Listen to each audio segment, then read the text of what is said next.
You able to hear me properly?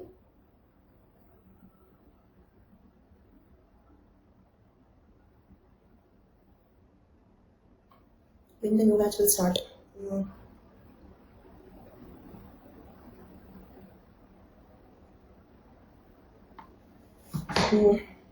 If it is related to a previous class, ask it at the end. Okay, if it is related to yesterday, day before yesterday's class, you can ask it now. No need, Deependra. I will be starting a new batch very soon, so it is difficult to follow in this batch. You can continue with the next batch. Abhija, where is your doubt? Fundamental number is 82 for humans. Why only we decreased to 10? Okay, can anybody else answer this? Okay, I told you that the fundamental number in human beings is 82.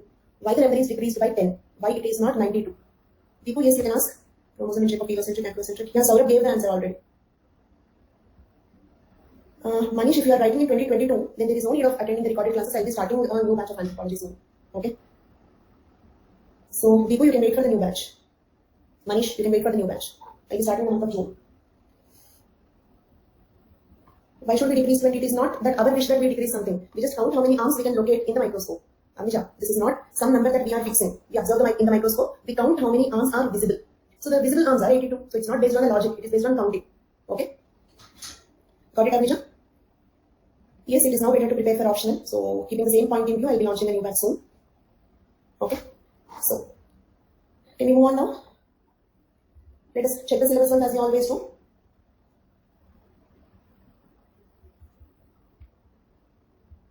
Post polls I want to prepare, can you please suggest? Next batch will be in the month of June, okay? And so as such, the date is not yet fixed now, okay? So you can keep checking my profile. Okay, very soon I will be starting a new batch. Difference between allosomes and allosomes are chromosomes. Somatic cells are cells. In the nucleus, we have chromosomes. Allosomes is the name of the chromosomes. Somatic cells are cells. Cell, this is chromosome, okay? Then Shweta Saxena, is that clear? Somatic cell is a cell. In the cell, we have chromosomes. Thank you so much. Bhargava, thank you. Okay. So, as we always do, let us check whether we have completed this 9.1 or not. Human genetics, methods and applications, methods for study of genetic principles in man, family study. Under that, we have pedigree analysis. See, this is all title. From here to here, it is a title.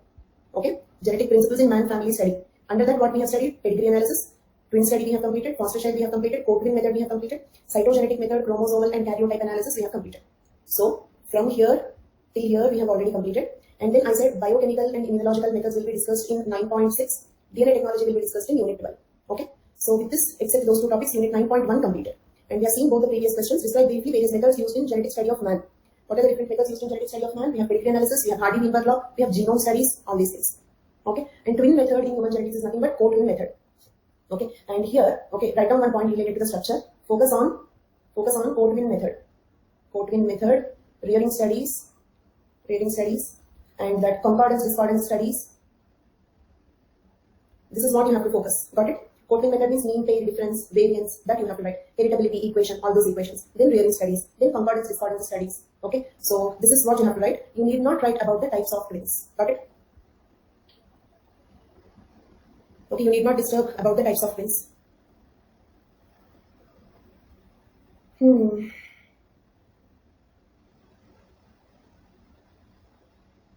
Next batch I'm starting soon, Deepu, that is what I know.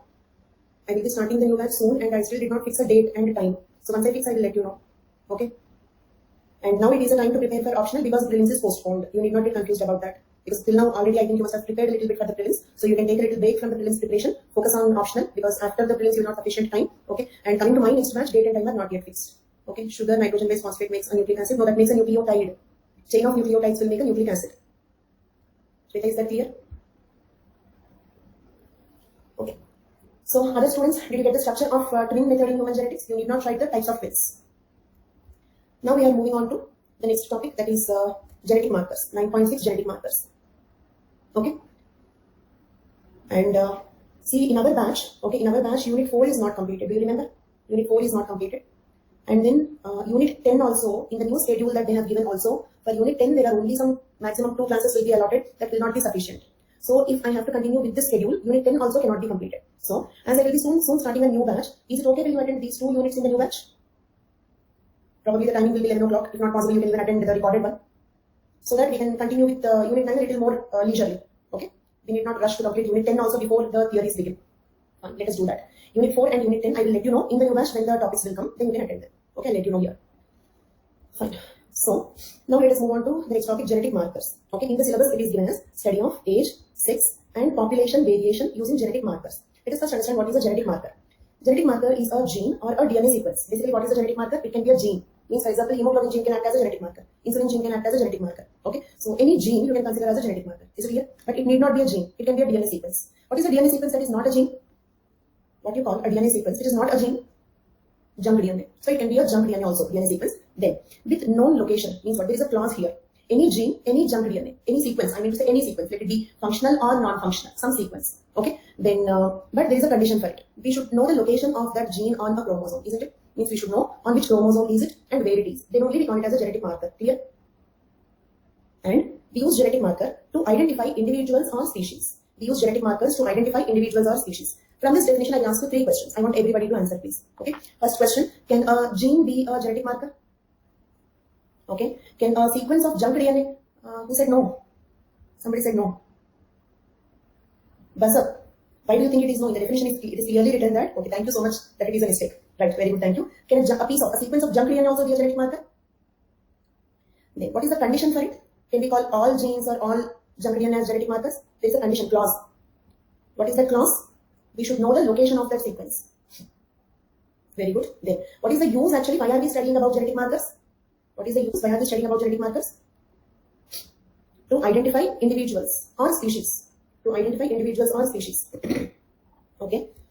So, understand and remember this definition. In physical anthropology, if you understand, you can write the definition. It's not like social anthropology that you have to write in the same sentences. In physical anthropology, there is just nothing that is specific about sentence formation, right? You can write on your own. Okay, but be careful that the meaning should come properly. That's all. So if it is easy for you to by heart it. Or if it is easy for you to form the sentences, understand the meaning, do that. Whatever is easy for you. But for social anthropology, for quotations and definitions, means you are quoting the person, then you have to write in the same lines. That is the only place where you require by hearting. Okay. Then now, so one more question. Can I say that the gene which is coding for RH antigen? Do you remember RH blood group? Is it a genetic marker? Is it a genetic marker? Yes. Why? All the conditions are satisfied. Yes, it is a gene. Okay. All the conditions are satisfied. First, it is a gene, and we know the location of that gene. We know where it is. Okay. And can we use RH gene to identify the individual? Can we use RH gene to identify the individual? How? Say for example, crime investigation, disputed paternity, isn't it? But we use only for exclusion purpose. Do you remember that point? We cannot include the person. It means we can say who is not the father, but we cannot say who is the father because countless number of people will have the same blood group. Just because blood group is matching, nobody is going to give you their property. Okay, so we can only say who is not the father, right? So, and can I also consider A, B genes, gene A, that is gene that codes for A antigen, B antigen. They are also genetic markers. And what about DNA testing? DNA testing, okay, in disputed paternity and forensic cases. I told you that we can only eliminate, like in your multiple choice, this is not the answer, this is not the answer, that is elimination. Okay, but fixing the answer is not possible. Then how do we fix the answer? By DNA testing, isn't it? So in DNA testing, the sequences that we use in DNA testing, okay, DNA testing means what? We match the DNA sequence. But of course, in DNA testing, we don't compare the whole DNA. We compare them with respect to certain sequences. Got it? For example, to know whether a particular man is a father or not, or to know whether a particular man is a criminal or not. We are not comparing. For example, how we do that? In a crime scene, we got some sample, and we have taken some sample from the suspect. These two we match, right? If they match 100%, then we say the suspect is the criminal. This is what we do. But between these two, we don't match the whole DNA. We don't match all their 23 chromosomes. We compare them with respect to certain sequences. So those sequences are also genetic markers, right? So this is about genetic markers. Then, genetic markers are used for what all purposes? For studying disease-causing genes, that is lethal gene distribution in different individuals or populations. Do you agree with the first point? Are the lethal genes distributed differently in different populations? Can you give some examples? What is the disease studied in that Amish migration? Good afternoon, Ramnarayan.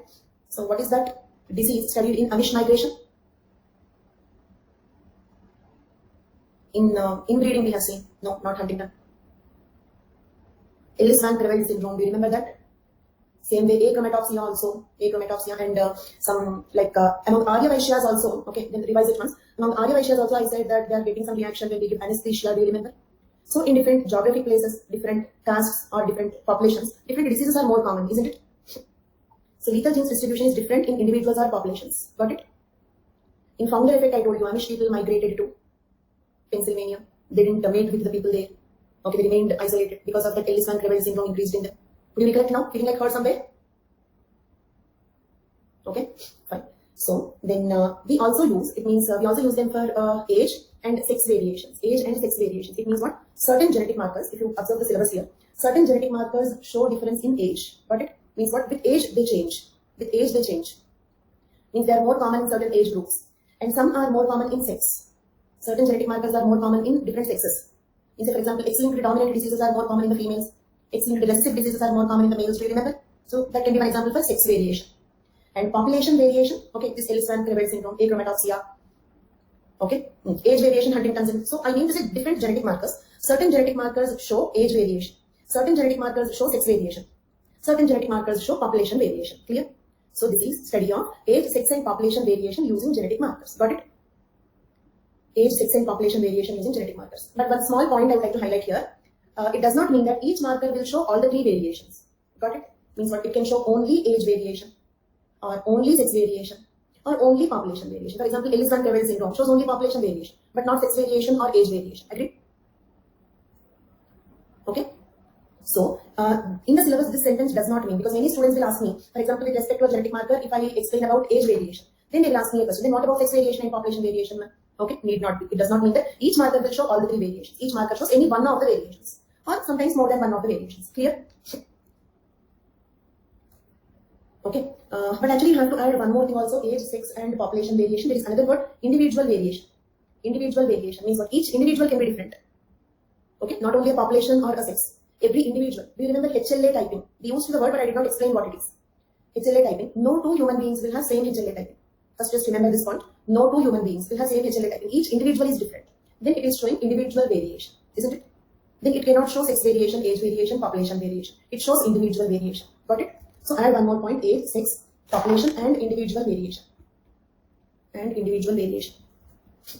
Then, when studying age, sex and population variation, variation is polymorphism, isn't it? Next course, time and date is not fixed, but in the month of June. Okay, Mansi Jain in the month of June. So please check my profile in the month of June once, then you get some idea. Or probably you can check after 1 week, because I'll be launching the course then.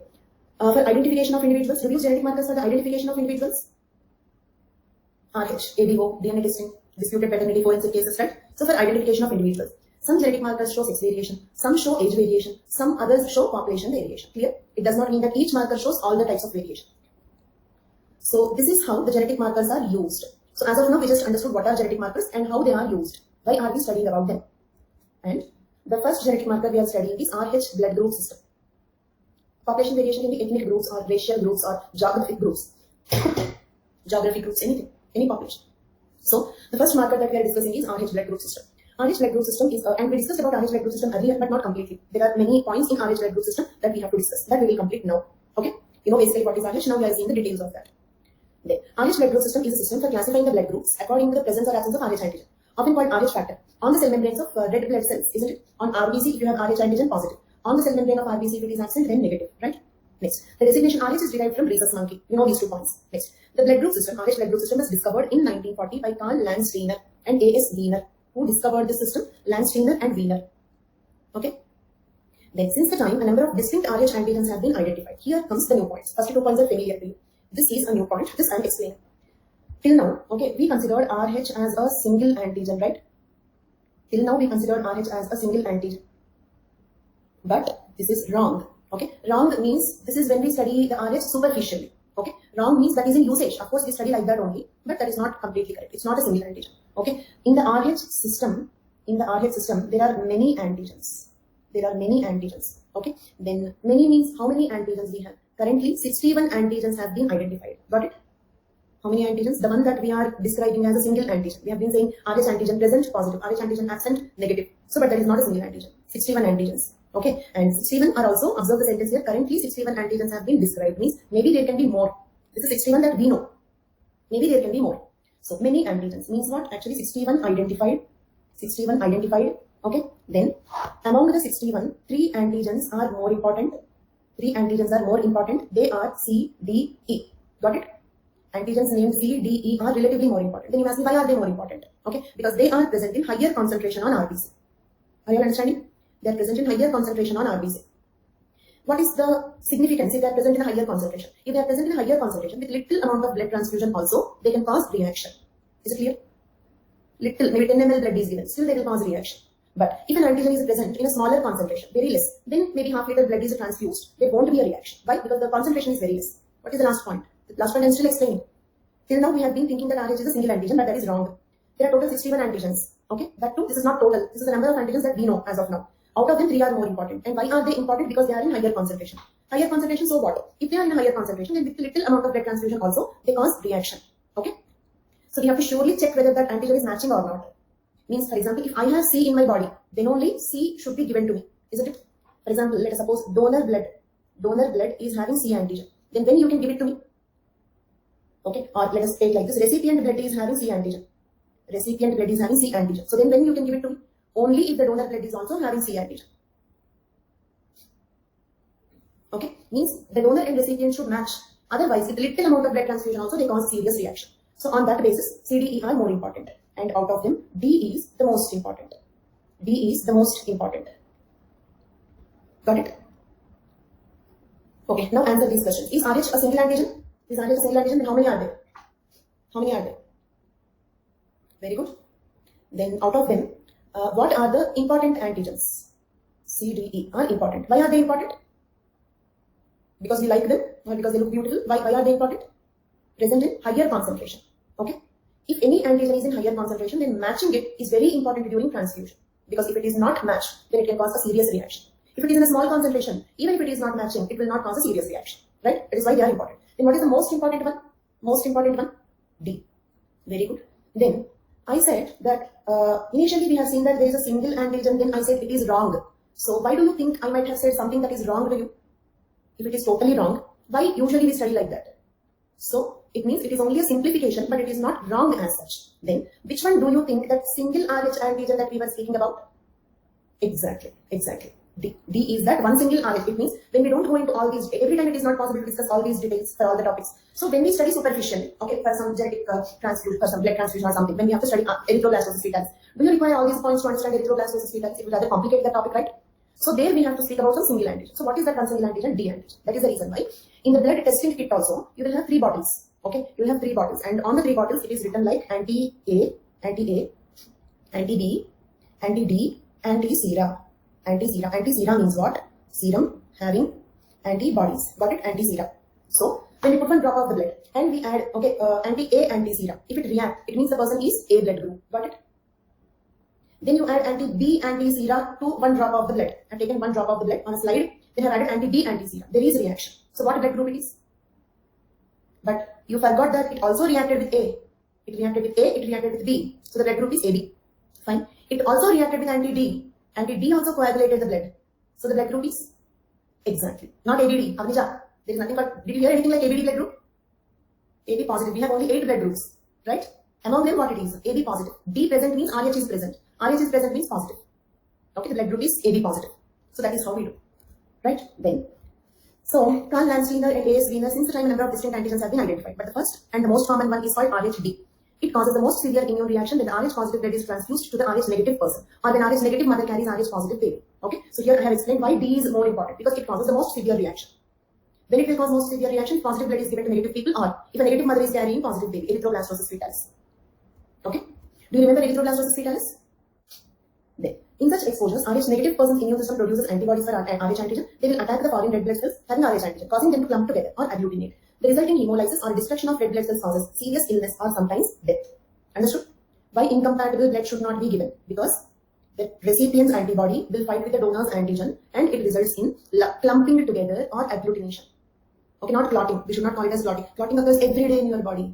A small cut, within 2 minutes clotting will occur, but agglutination will occur only when incompatible blood is given to you. Okay, so don't call it as clotting. That is called clumping together or agglutination. Okay, so and because of that, it will also lead to hemolysis, means what the RBCs will break down and the person can even die. Okay, so that is what happens then. This paragraph I already explained. Total 61, out of them 3 are important. Okay, agglutination means just like when you squeeze some lemon in the milk, what happens with curdling? The blood becomes like that. Okay, then if the individuals have RHD on their RBC, irrespective of the presence or absence of the other RH group antigens, the blood group can be determined as RH positive. Understood? Means if D is present, remaining all are absent, then also we call it as RH positive. Then, okay, I will ask you, from this point I will ask you a few questions. Look at here. See, this is an RBC. Imagine it is having 1, 2, 3, 4, 5, 6, 7. Okay, imagine all these cap-like structures are antigens. Okay, I cannot draw all the 61. Let us suppose 60 antigens present. 60 antigens are present on the RBC. B antigen is absent. There are total 61, right? 60 RH antigens present. 60 RH antigens are present. Why negative? Only D is missing, right? 60 RH antigens are present. So positive or negative? So my trick worked on 1%. 1% changed the answer. Negative only. Don't get confused. I will try to confuse you. Don't fall into my trick. So negative only. Point is, okay, whether you have the remaining antigens or not. If B is present, it is positive only. Positive blood group. Very good. Very good. Thank you so much. Fine. Then, let us suppose this RBC. And what are the RBCs? Where we have RBCs in our blood. On this RBC, 60 antigens are absent. Only one RH antigen is present. Only one RH antigen, that is B antigen, is present. So the blood group is positive. Okay, very good. Blood group is positive. Then, if you want me to keep this, I will draw once again, don't worry. Now, I'll ask you one more question. This is positive blood group, right? Okay. Then I'll ask you another question. Look at here. D is absent, so it is negative. I'm sorry. D is absent, so it is negative blood group. Right? Now look at here. Okay, now look at here. And what is this RBC? If the RBC are like this, it means all 61 are absent. So what blood group is it? Saurabh, why O comes here? Because here these 61 are absent. I did not say AB are absent. AB can be present. See, A, B, AD, O are related to another different system, that is ABO system. This is RH system. Okay? So this is negative, right? This is negative, right? This special type of negative is called as RH null. Did you understand? RH null. Okay? Notice the difference between RH negative and RH null. And this RH null is called as golden blood. Did you hear the word golden blood? Did you hear the word golden blood? This is called golden blood. Okay, so now listen. There is something called golden blood. These are unusual blood groups. One is Bombay blood group that we discussed already. Okay? Another unusual blood is golden blood. Why this is called golden blood? Will it looking some golden color shining and all? No. Okay, rare. So precious. Very, very rare.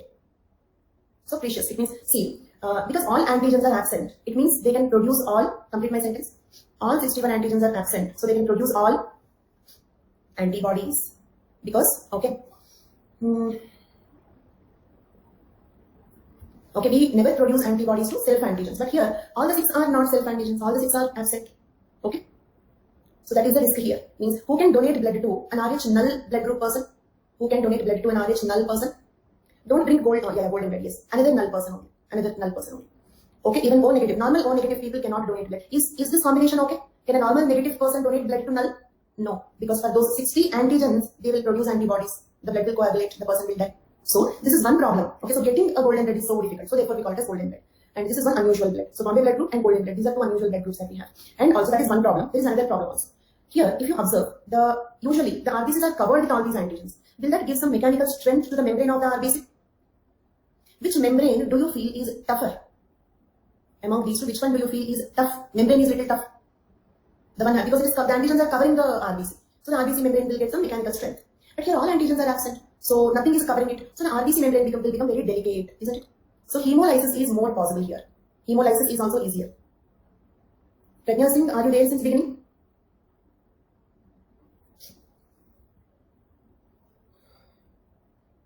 Oh, no problem, I didn't explain it today. It was explained in the previous classes. O negative golden blood, there is no relation at all. O negative golden blood, there is no relation at all. Because O is something related to ABO and we are now discussing about RH. Okay. So one sentence answer for your question is they are different. O negative is different from golden blood. Okay. So these are the problems with golden blood. So if individuals have RH beyond their RBC, irrespective of the presence or absence of the other RH group antigens, the blood group can be determined as RH positive. Okay. And absence of RH gives RH negative phenotype. The others are much less frequently encountered or are rarely clinically significant. Okay. Other antigens are not clinically significant. Famous golden blood discovered. See here, place is not Bombay blood group. I told you Bombay because the blood group is named after the place of the discovery. Otherwise, for every point, you need not know where it is discovered, right? Okay, you don't need that data. Okay, even if I give also, how do we remember all those points? For Bombay blood group, that is, I told just like that I told because the blood group is named after the place of discovery. Otherwise, place of discovery is not important in general. Okay, and in fact, I don't know where golden blood is discovered. Okay, that's a better answer I feel. Okay, so coming to this one. Okay, fine. We understood this. Now let us see RH haplotype notations. RH haplotype notations. You have to understand this word haplotype a little more carefully. Because again, we discussed about haplotypes in our HLA also. Okay, so we mentioned about HLA that we have to study now. So in that also we use the word haplotype. Haplotype means what? Look at here. First understand it. Haplotype is half haplotype is half of a genotype. Can I say? No, I explained haploid. That is different. I didn't explain haplotype. Haploid is half the number of ploids. No connection at all. Okay. A haploid need not be half of diploid, dear. It can be half of tetraploid also. Half of whatever total number of ploids you have. So they are totally different. We are not speaking about haploid. Haplotype. Okay. Haplotype. See, same prefixes, same suffixes will keep coming. Okay. And that is what makes our learning easy also, because we need not remember so many new terms. So now what do you mean by haplotype? Okay. Look at here. Haplotype means, okay, draw this if you want. On a chromosome, I told you that 3 antigens are important, right? So let us suppose they are D, C, E are located like this. Got it? I said 3 antigens are important. And their genes are present in the D, C, E order, not C, D, E order. This is locus position, right? The loci order is like this, not C, D, E. Okay? Let us suppose on other chromosome you have D, C, E. Okay? D, C, E. Right? So, can I say this complete thing is genotype? Genotype with respect to 3 genes. Isn't it? Genotype we call it as. If you remember capital T, small t, what are the genotypes? Like that, this is also genotype with respect to 3 genes. Right? Now look at here. Now look at here all of you carefully. Then if I take only one of this, then it is called haplotype. Understood? One set, then it is called haplotype. Okay? And we get one haplotype from them. And what is the difference between haplotype and haploid? Haploid will have, okay, I'm writing in blue color here. Haploid. Haploid means 23 chromosomes, isn't it? Whereas this haplotype, it is not even one chromosome. It is only 3 genes, 1 copy each. After all, 3 genes, 1 copy each. Haploid is 23 chromosomes. This is not even 1 chromosome. On 1 chromosome, 1 copy of some 3 genes. Okay, haplotype, haploid, which is a bigger word. With this, I can sense whether you understood or not. Wonderful, you understood it. And I understood that. Very good. Okay, so with that, I hope you got haplotype. Okay, and now we get one haplotype from mother, one haplotype from father. These two will make the genotype, isn't it? And we will not be studying about all the 61 antigens. We will be studying about these 3 antigens. Okay, earlier we studied only about D. Now we are studying about these 3. Okay, then this is Fisher and Ray's system. Okay, and this is RH haplotype notations. Means what are the different haplotypes possible? Haplotype once more. Look at the diagram. Okay, haplotype is half of the genotype. Let us suppose we are speaking about 3 genes D, C, E. So on 1 chromosome, let us assume you have capital D, capital C, capital E. Chandni, okay, listen very carefully. On 1 copy, we get 2 chromosomes, right? On 1 copy, we have capital D, capital C, capital E. On the other copy, we have small d, small c, small e. This D, D, C, C, E, E together. Okay, look at this flower bracket. From here till here. This complete thing is called genotype. Genotype with respect to how many genes? 3 genes. Then, now look at the red color circle. If I take only the genetic composition present on 1 chromosome, on 1 copy, half of the genotype, then it is called haplotype. And we get 1 haplotype from mother, 1 haplotype from the father. And those who are determined to complete the syllabus in dispatch itself, okay, have a little more determination and very quickly complete the recorded classes, please. Then, so, sequences D, C, E, R can be placed no more. They cannot be placed randomly because loci are fixed. Loci are fixed. This is not something that I have written in the order I liked. This is the order which they are present on the chromosome. Okay. Now, so now let us see. These are different haplotypes possible because look at here. Is there a rule? Answer this question, all of you. Is there a rule that 1 chromosome you should have all caps? Is there a rule that it should be capital D, capital C, capital E on 1 chromosome? So probably it can be capital D, capital C, capital E also. Is it possible? Capital D, capital C, small e also possible. Then look at here. This is the first one that we have written, isn't it? And this is this one, the one that is circled in the red color. Right? So for your clarity, I have drawn it in the form of diagram. But actually in textbooks it will be like this. In textbooks they will give like a table like this. They will not draw like this. Okay, so this is the one that is the second haplotype. Now, this is the one that I have shown here, isn't it? Then, same way, is it also possible that on 1 chromosome you can also have capital D, small t, small e? Okay, so finally, totally 8 different haplotypes are possible, and this is nothing but different permutations and combinations, isn't it? Okay, means now let us do one thing. Let us write them. Put it here. Capital D, capital C, capital E. Okay. Next possibility is capital D. Let us keep the first 2 constant. Change the third one. So, with capital D, capital C, all combinations are completed. And one small instruction. In between 2 seconds, your concentration is diverted. You cannot understand this. You will comfortably ask me to repeat. So, complete concentration, please. Okay. So, now let us change the second letter also. Okay, because with capital C, all combinations are completed. Capital D, small c, capital E. Right? Capital D, small c, small e. Clear? And how am I? DCE order is fixed. But in the DCE, what will be fixed? Loci are fixed, isn't it? You can have any allele in that locus. Agreed? You can have any allele. You can have small d, you can have capital D. That is not fixed. Loci position is fixed. So DCE fixed, but you can have any allele in the DCE position. So next two combinations are same four combinations with small d, right? Because with capital D, all combinations are complete. And how am I writing it? Not genetics, not biology, just permutations and combinations. With 3 letters, what are the different combinations possible? That's all. So can you all write this on your own? So because with capital D, all combinations are completed. Same four combinations will come with small d also. Small d, capital C, capital E. Small d, capital C, small e. Small d, small c, capital E. Small d, small c, small e. Clear? Okay. If you write them in an order, then it will be easy for you to write. Means first keep the 2 letters constant, change the third one, then change the second one, then change the first one. So writing will be easy if you follow this order. In the table, I'm not sure that this order is followed. Okay. In the table, mostly this order is not exactly followed. Okay. But the same 8 haplotypes I have given. Same 8 haplotypes. Probably the order is little different. And this is Fisher and Ray's system of naming them. Okay. Fisher and Ray are the 2 scientists. They named them like this. They studied them in the form of haplotypes. Clear? And Wiener. We remember Lance Wiener and Wiener identified RH. The same Wiener gave another naming to it. He called capital D, small c, small e as R0. Did you understand what is R0? This haplotype is named as R0. Clear? This is nothing different. This haplotype is named as R0. Capital D, capital C, small e. This is named as R1. This is named as R2. This is RZ. R subscript Z. Okay? You have to write them as subscripts. Next. This one, write it as small r. Small correction, please. No, there is a small logic. Okay, if you observe the first 4 are positive, isn't it? So capital R. The next 4 are negative.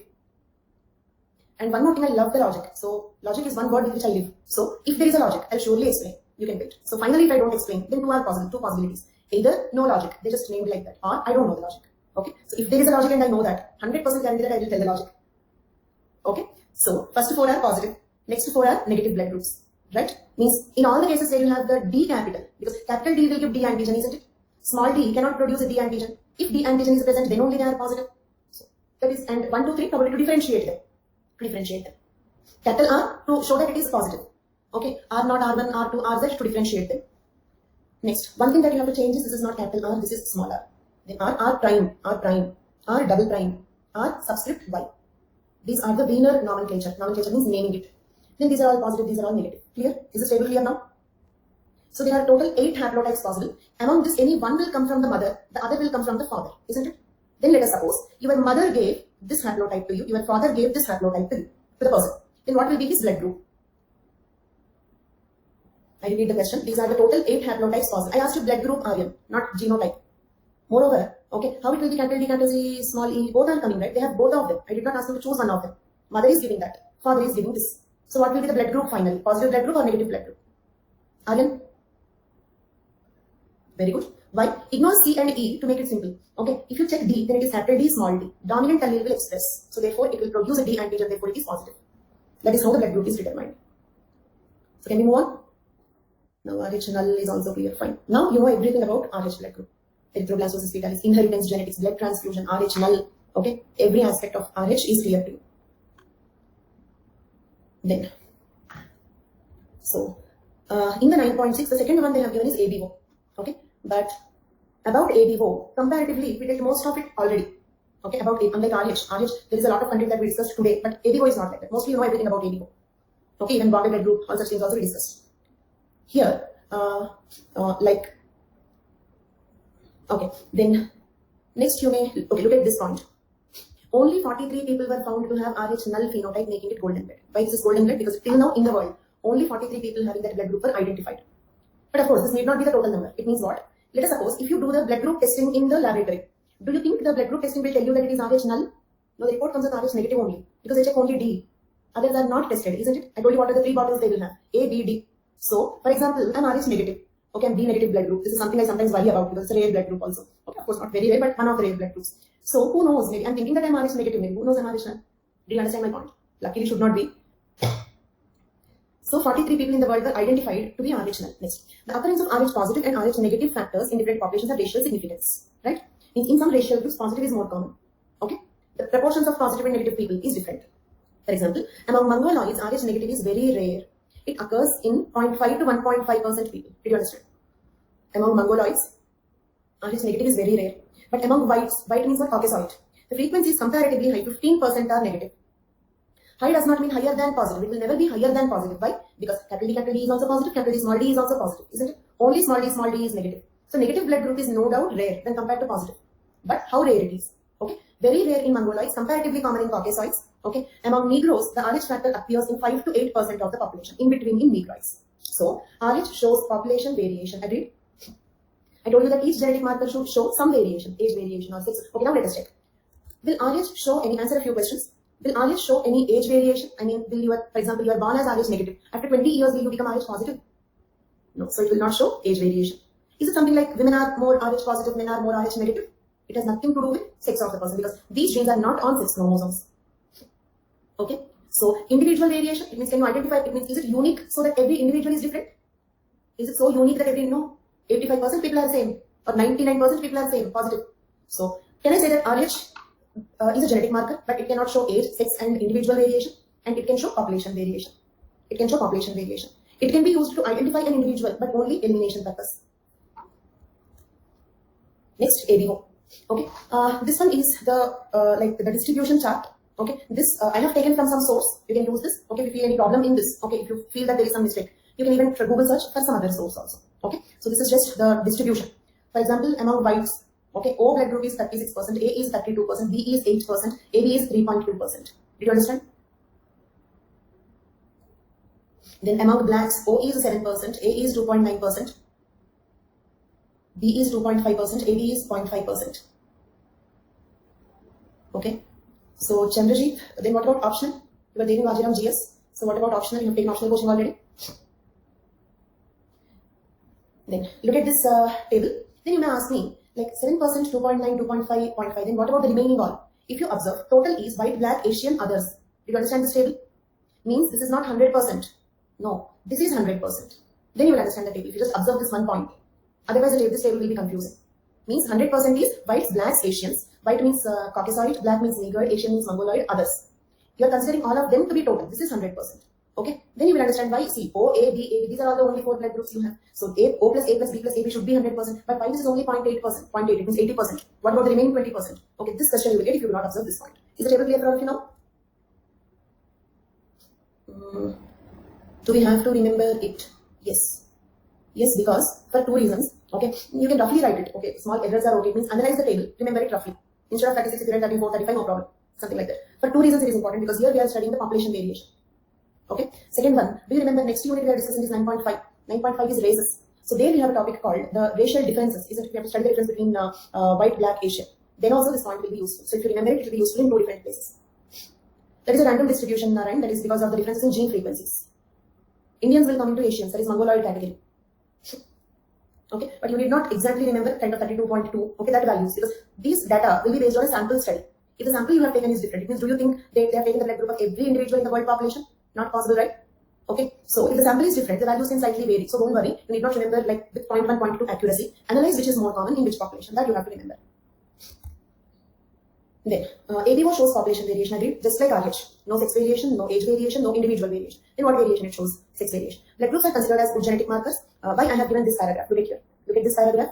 Why do you think I have given this paragraph and why do you think I have highlighted it? Okay, look at here. There is a previous question here. Look at these questions first. RH blood group. Can you write answer on this question now? And are you feeling confident? At least some around 100 questions you might have discussed as of now. And for most of those questions, the answer is there in the notes. But notes is not a guide. Means, like, say, for example, in the market, there are some books which are question to answer format. I don't believe in that. Because that is something like guide all-in-one that we have done in our schools. That will not work out for UPSC. Okay, what you will do if a new question comes. So, this is a proper notes, means in the order of the subject logic you will have. But I made sure that you will have answer for all the previous questions. Okay. So, this is like a proper full-length subject notes. But it will have answer for all the previous questions.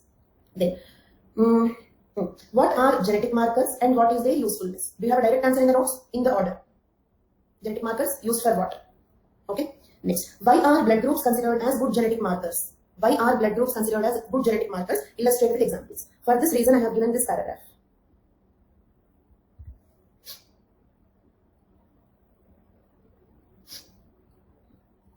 You can ask me at the end of the session, you can ask me the questions. Because I can give the mail ID, but I don't very frequently check it also.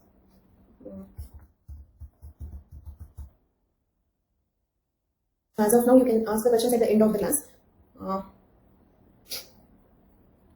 So Chandrajit, are you in this batch right now? Are you attending the classes in this batch? Because not a very familiar name here. There since beginning? If you're not there since beginning, consider the next batch also. Fine. So now coming to this. What was the question that I raised? Why blood groups are good genetic markers, isn't it? Why blood groups are good genetic markers? For that, this paragraph. Blood groups are considered as good genetic markers as blood group antigens are present in high concentration on RBC. And blood group of individuals can be easily tested. Okay? Why blood groups are good genetic markers? Because easily tested. If I have to do DNA testing, time taking, costly. But if I have to do the blood testing, do you know within 1 second, I can tell you your blood group. 1 second time, we can find out the blood group. Got it? Maximum within few seconds.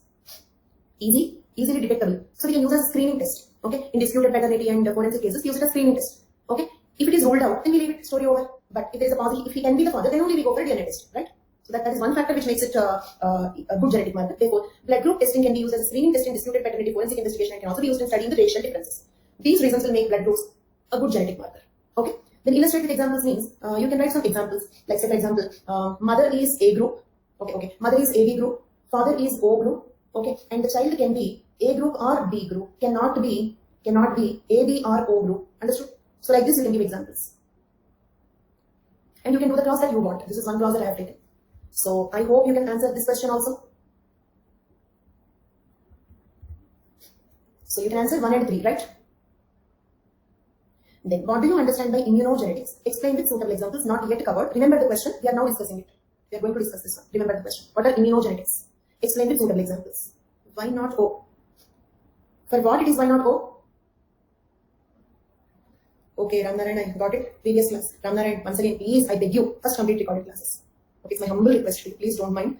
Okay, because for every question that you ask, okay, the answer is there, but in a previous class. Okay, so please quickly complete the recorded classes. Daily attend 2-3 classes.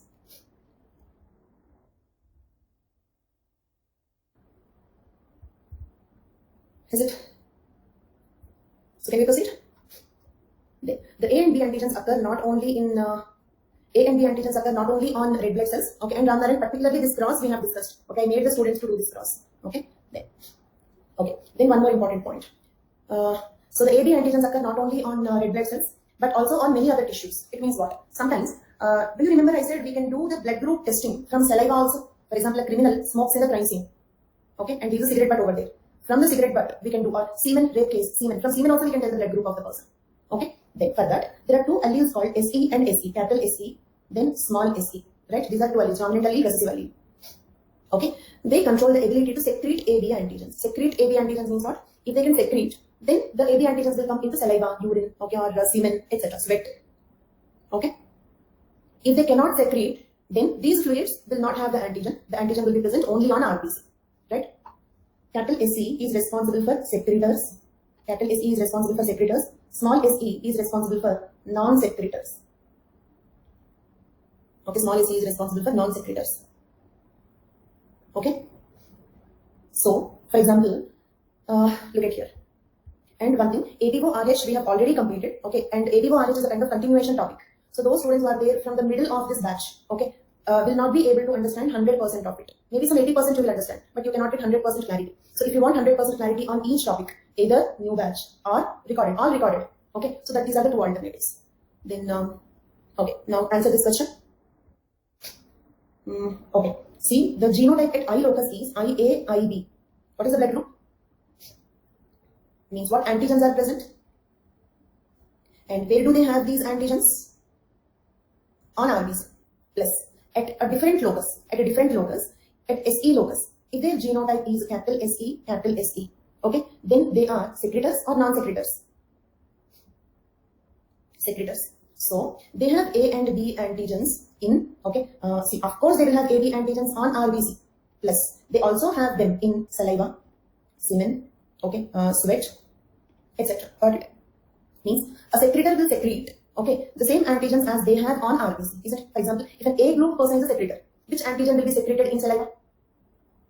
Secretion means kind of releasing it. Okay. If a B group person is a secretor, then he will secrete B antigen. If an O group person is a secretor,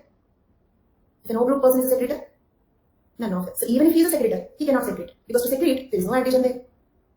Okay. And this secretion is only related to AB, not related to RH. Okay. This is related to only ABO system. I hope you must have understood ABO system is different. RH system is different. And confusion possible because we club them. It means the 8 blood groups that we have, we got them by combining those two. A positive, A negative, like that. Okay. So, luckily, a criminal, his semen is there in the crime scene, a rape case, semen is present, but luckily he is a non-secretor. Can we do the blood group testing from semen sample? So, escaped, luckily, isn't it? And majority are secretors or non-secretors? Secretors. Because that is a dominant allele. Dominant allele is responsible for secretor capability. Okay, and that's all that is there in this paragraph. Two alleles control the ability to secrete AB antigens. Remember, this is not related to RH. Okay, secrete AB antigens, that's all. The gene for secretion ability is SE. It is dominant over SE, that is non-secretor. These alleles are independent of ABO blood group, isn't it? Are these alleles independent of ABO blood group? What do you mean by that? It means A group person, B group person, AB, O, any blood group person can become either secretor or non-secretor, right? So blood group has nothing to do with, okay, it means like what is a genotype at I locus has nothing to do with what is a genotype at S locus. Got it? If an individual is secretor, his blood group can be determined even from saliva, sweat, urine, etc. This fact plays a very important role in forensic investigations. This is one point that we did not discuss earlier. So ABO completed. ABO RH completed. Now we have to discuss about HLA. Okay, let us see about HLA. If you want to write down a few points, this is basically called MHC. MHC means major histocompatibility. Major histocompatibility complex. Major histocompatibility complex.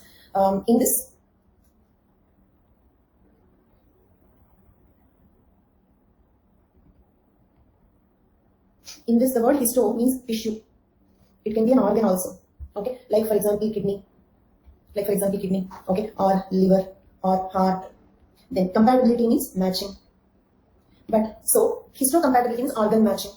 Okay, tissue means a group of cells. All organs are tissues, but all tissues are not organs. Clear?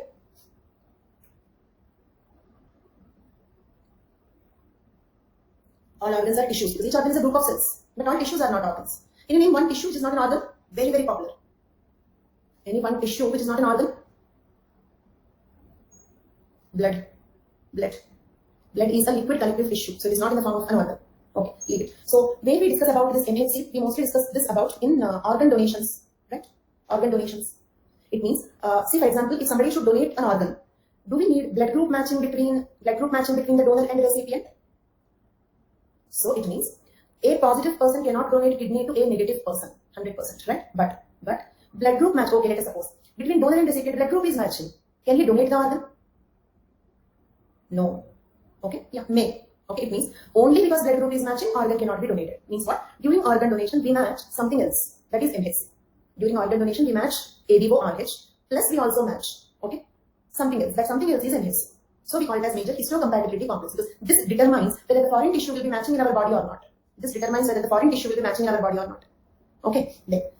So this MHC is also called as HLA. HLA means human leukocyte antigen. HLA. Is it clear? Human leukocyte antigen. What is the difference? I'll ask you one question, all of you please. Where do we have AB and RH antigens?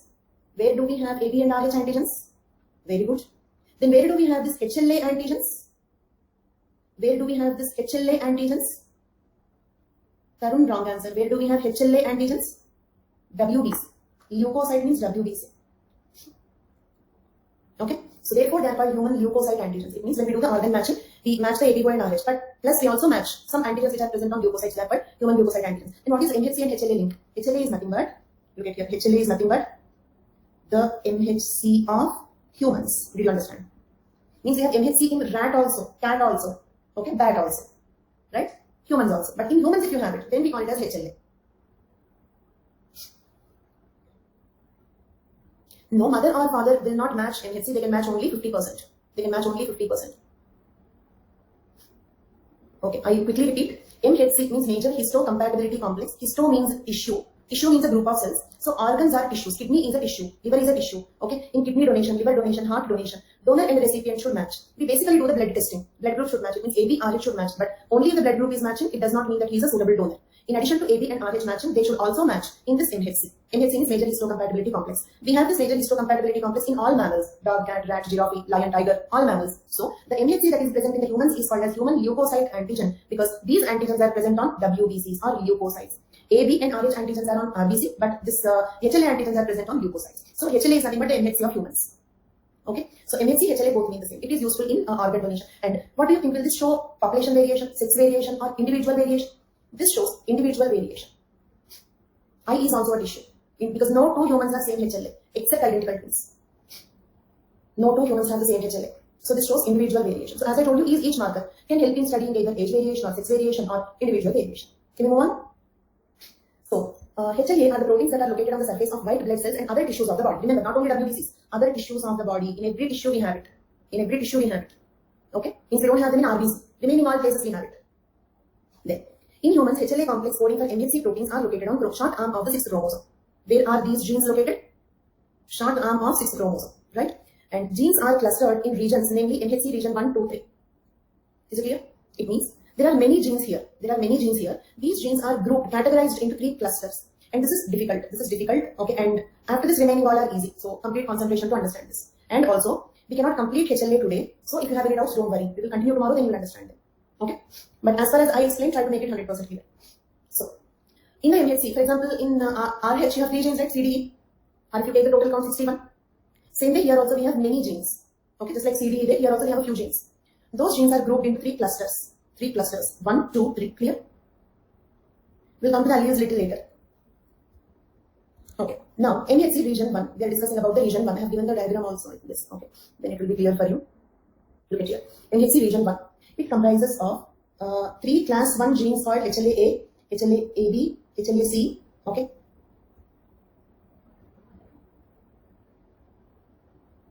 Got it? Region 1 contains HLA-A, HLA-AB, HLA-C. 3 genes coding for HLA-A, HLA-AB, HLA-C proteins respectively. HLA-A gene produce HLA-A protein. These proteins are nothing but antigens. These proteins are nothing but antigens. AB, A, AB, C. A, AB, C.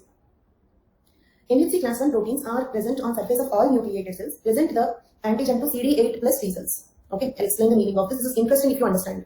Do you remember I said that we don't produce antibodies to the self antigens?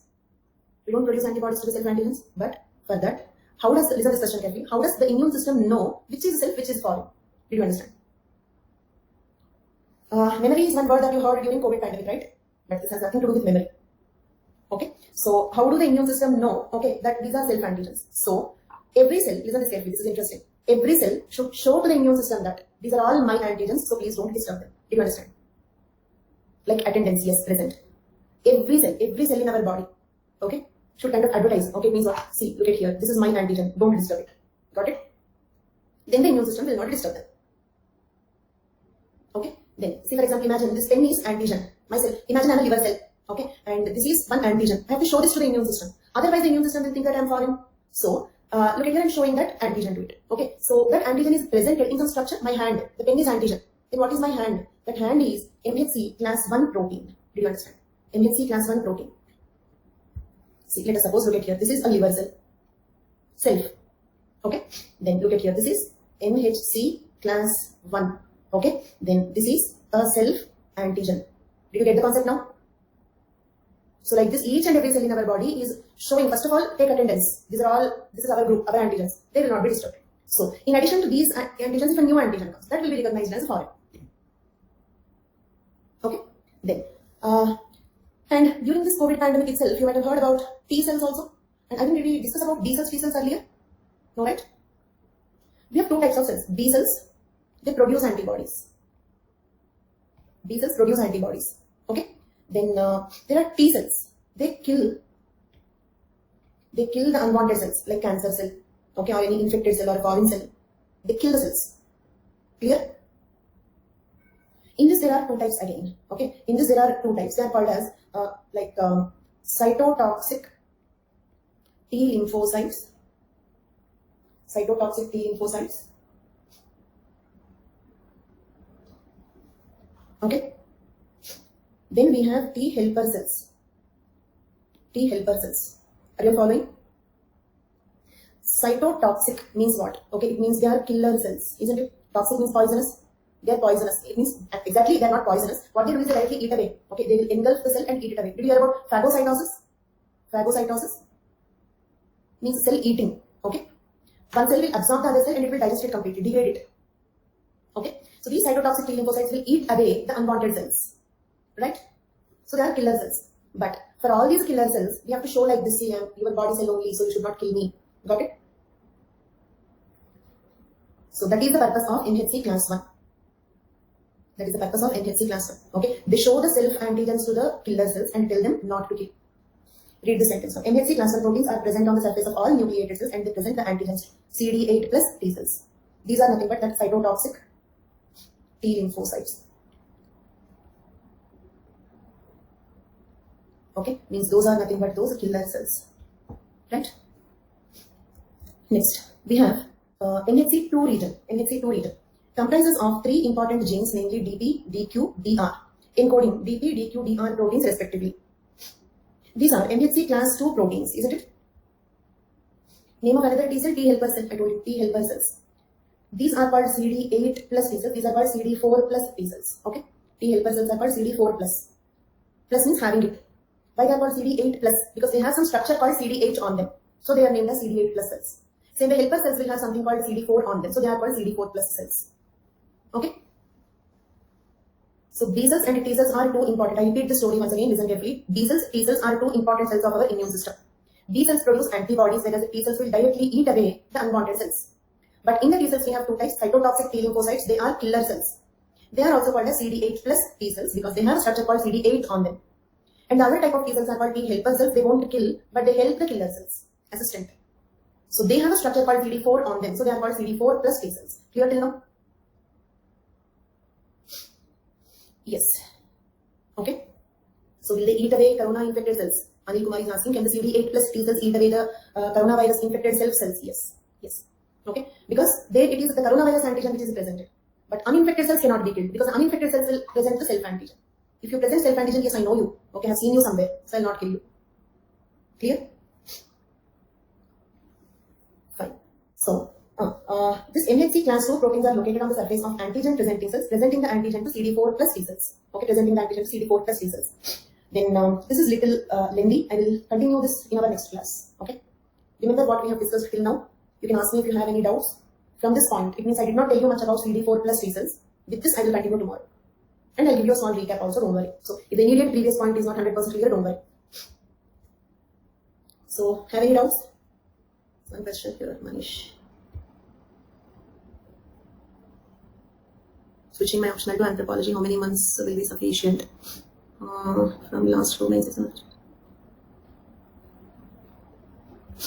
So, Manish Gautam, I have seen your questions. I don't know whether you are still here or not. Okay. So, yes, okay. So first thing is anthropology course will take 4.5 months to 5 months along with preparation. Means you will learn everything in the class itself.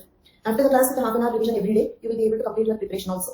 Along with preparation and attending the classes will take around 5 months. Then anthropology is still a good optional. Okay, yes, the marks decreased over a period of the last 2 years, but even after the decrease, anthro marks are higher than other optionals. Means earlier they used to give some 360, 350 like that. Okay, now even if it becomes 330, 320, still that is a very high marks, which is never possible with some optionals like geography, history, okay, political science. Okay, so even after the marks are reduced, still anthropology is a scoring optional and it will continue to be because the topic is technical in nature. So they have a limited chance to cut the marks if you write the answer correctly. This is all technical content. If you write it correctly, they have to give you the marks. This is something like that.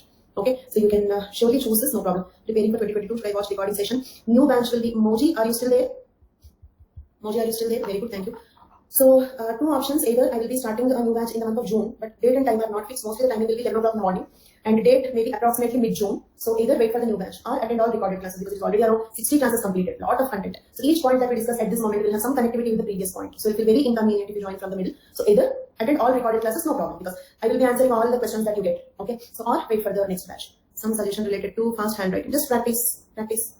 State PCs. Syllabus is same. Mostly the same. Suraj. Okay, antibodies are not produced for self-antigens, but I'm not able to understand. This is why I'm trying to understand which one donate to which group. If you could explain also.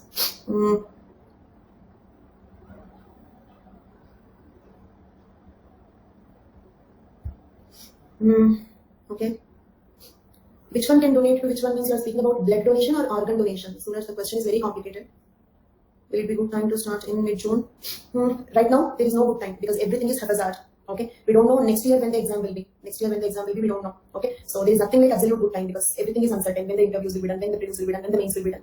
But because the prelims is in the month of October, so most of the syllabus will be completed if we start in the month of June. Okay, even if you are writing this prelims, still, if your option is not completed till now, okay, then if you're writing for 2022, it's a wonderful time to start. This is the time to start. If you June is the time to start.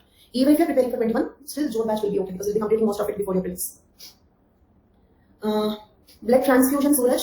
Okay, if the donor is having A antigen, okay, then if I have A antibody, then that blood should not be transfused. Donor's antigen, recipient's antibody should be considered. Okay. How many classes it will take for 4 and 10? Yeah, good question. Unit 4, 2 classes. Unit 10, 4 classes. Though they both are smaller units. In fact, Unit 4 you can study on your own also. It's not compulsory to attend. Unit 4, in fact, you will feel bored if you attend the class because there is nothing much to explain. In fact, in theories, whatever little content you have, like I have to explain, is also explained in that. So you can even study Unit 4 on your own. I'll give you the notes in this batch. Okay. Or if you want to listen once, because some people will say that if we listen once, we will remember. In that case, you can attend. It will take only 2 classes. They should not match. Because if antibody and antigen match, they cause reaction. A antibody will destroy A antigen, just like some polio antibody will destroy polio antigen. Okay. So that's all for today's class. Thank you all so much. Bye bye.